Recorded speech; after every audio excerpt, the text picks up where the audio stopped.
Ha ha ha ha ha. The Packers destroy the Bears in the most soul crushing way ever. A week after the Broncos lose in the same fashion, the Packers win on a blocked field goal. And the Bears' losing streak to the Packers continues when, by all accounts, the Bears were the better team today. They absolutely were. But Karl Brooks comes in, lifts his arm up as high as possible, and knocks that down. And by the look of it, that field goal would have been fair from 58 yards out. It was so on the nose. But the Packers win. Now their season looks a whole lot different. Going next week in next week's matchup with the San Francisco 49ers at home 7-3 versus going in 6-4, having lost to the Bears for the first time in 5 years. An 11-game winning streak, baby, and the Packers win again, and the Bears continue to look for answers. When gotta give it to the Bears. The Bears played well. They shook off the rust from last week. They shook off one of the worst losses they've had as a team in a long time. But it's just not enough. They didn't make enough plays, even though Caleb gets sacked twice on the last game or on the last drive of the game, and the Bears still find a way to get it within field goal range. It's infuriating watching this Packers defense give up yards to subpar teams over and over and over again, but still, when it's all said and done, the Packers won. But let's go over it from the top. The Packers win 20-19. Let me know what you think down in the comments below, and let's get through this game. Good fucking God, Packers.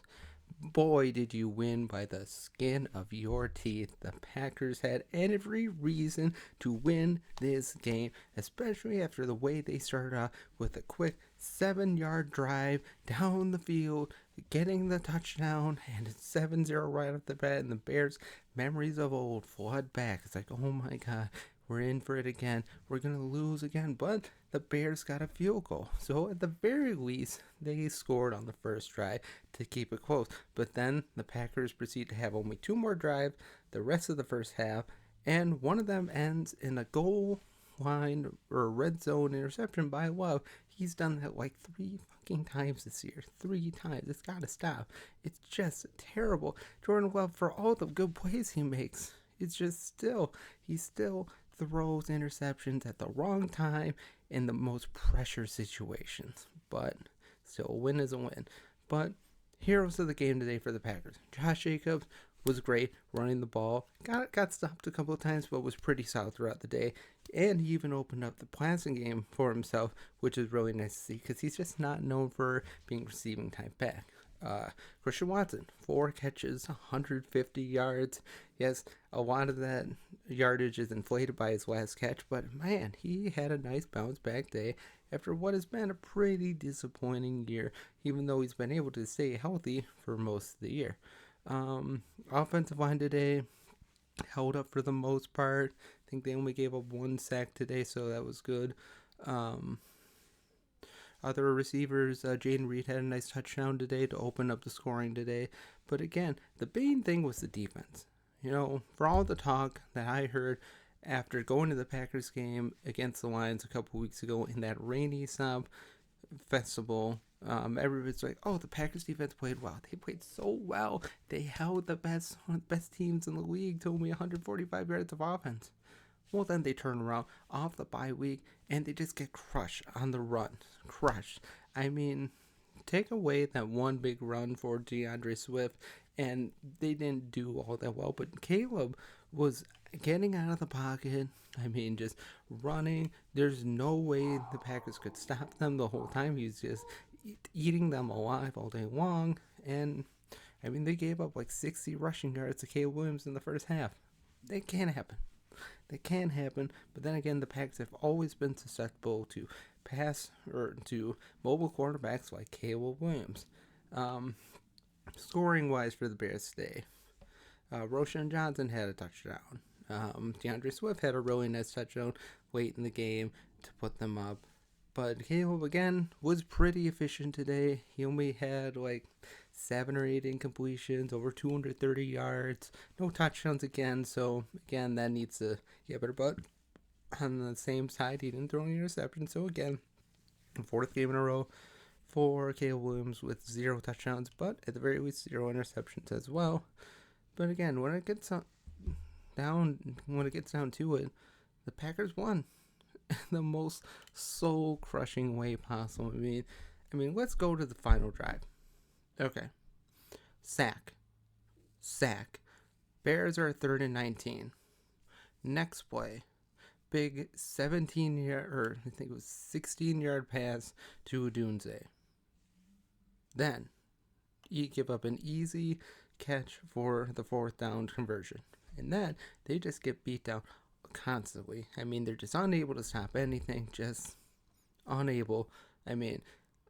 Zone defense just doesn't seem to work for this team. Zone defense doesn't work if you're going to give up 5 yards off coverage and then not come in for the interception or try and block the play. They're just giving like yards and yards and yards. And maybe I know that's how zone defense works, but you got to be able to cut and break and actually try and, make a play every once in a while. It doesn't help if you're just gaining 10, 15 yards of play. And that's what the Bears were doing for most of the day. They just couldn't be stopped. The Packers defense wasn't great, but they came up big in the end, especially with that blocked field goal. When that field goal was, like I said earlier, was going to go 50 yards or 55 yards at least. It was just that down the middle.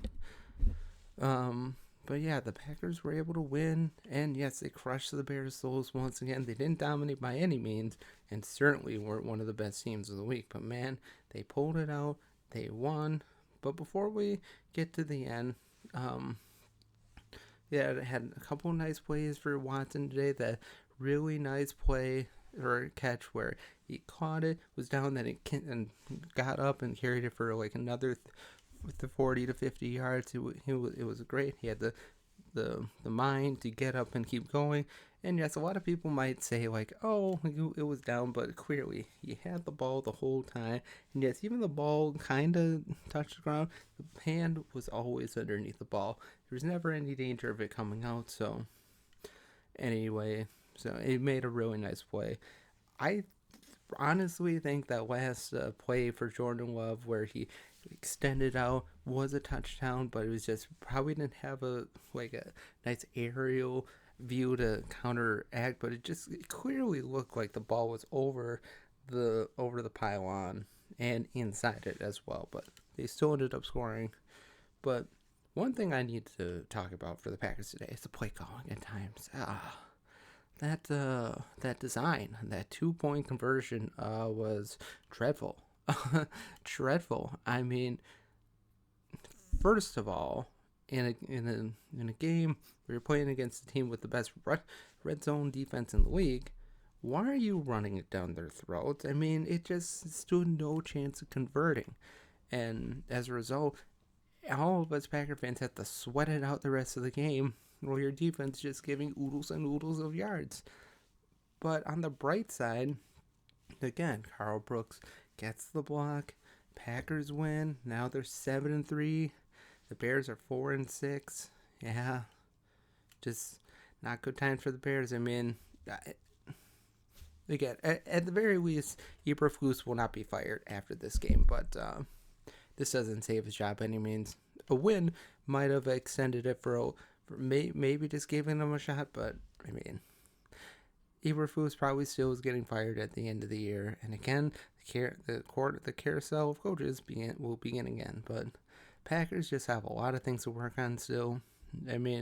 Yes, at times their defense is definitely able to make big plays, unlike last year, where last year the Packers defense were always looking for a big play and it just never came.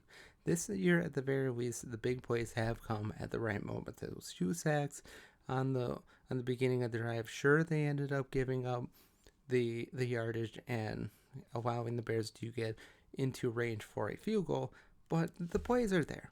They're definitely making more plays than they would have, but it's just still they're missing lanes and they're getting chunk plays. A couple times Packers defenders just got juked out of their shoes by Caleb Williams. There's some really horrendous calls today. There was that unnecessary roughness penalty on Xavier McKinney against Caleb Williams. Like, yes, he was barely out of bounds, but he just pushed him in the back, and as a result, um, Caleb kind of fell down out of bounds. But like, for real, of all the things you're gonna call unnecessary roughness for, that's the play that you call.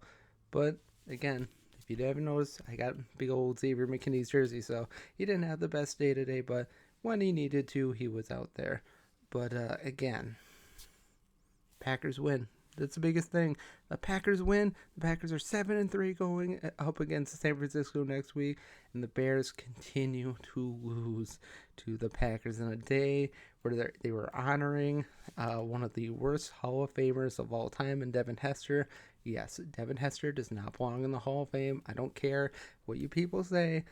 Returning touchdowns is nowhere big of a skill as being an every down wide receiver. I'm sorry. Especially when the Bears didn't win anything as a result of him being out there. I'm sorry. Who cares if he's the best to ever do it? It doesn't matter. There are so many other great kick returners that aren't in the Hall of Fame. And Devin Hester, of all people, gets in when he doesn't have any big accomplishments doing there. Okay, that opening kickoff return for touchdown in the Super Bowl was pretty cool. But again, we're one of the worst Hall of Famers of all time. Sorry. It just is. It's just the facts. He doesn't belong in the Hall of Fame. I'm sorry. When there are a lot other players like, I don't know, there's like Torrey Holt and Fred Taylor that are still were played every down. We're out there all the time, and they're not even in the Hall of Fame. But Devin Hester gets in just because he ran kicks back for touchdowns, and your team wasn't even that successful when you did it. Nah. Sorry. That is not a Hall of Famer in my book. But again, the Packers win by the skin of their teeth thanks to the heroics of Karl Brooks' big old hand knocking that down. Now, when I was watching this, it looked, like I said before, it looked as if it was going to go in. But then all of a sudden the ball drops. The ball dropped before the goalpost. And it's just like, what happened? It's like, they blocked it. He blocked it. The Packers win. The Packers win. The Packers beat the Bears once again. And it's just like, whoa, the most Bears loss ever. This is one of the most Bears things to do. Lose at the last second when you, by all accounts, you were the better team. The Packers win are 7-3. Holy crap. The Packers are 7-3 and could very well be 8-3 after next game. Now again, their defense come playoff team is going to be a huge issue, especially playing against the likes of the Eagles, the Falcons, and a couple other teams as well. But they still win. The win is all that matters. And in a rivalry game like this, the biggest rivalry in the history of sports, to be honest, you take it. You take the win. You go home. Defense gets better for next week. Hopefully Jeff Halfway is able to come up with something next week because they're going up against Christian McCaffrey. And Christian McCaffrey is probably going to have about 130 yards next week. Let's be honest. The way the Packers defense played today, he's going to have a really good day. But Packers won. That's all that matters. Let me know what you think down below. I want to hear from you Bears fans too. I know this is all for the love of the game. The Packers win, but it sucks to lose this way. I can't imagine losing this way. I mean, I could have easily been on the other side of this. Packers lose because of a last-second field goal. But again, Karl Brooks said, not today, man, not today. Block that ball down, and the Packers win. Let me know what you think down in the comments below. Have a great day. And as always, go Pack Go. And God bless.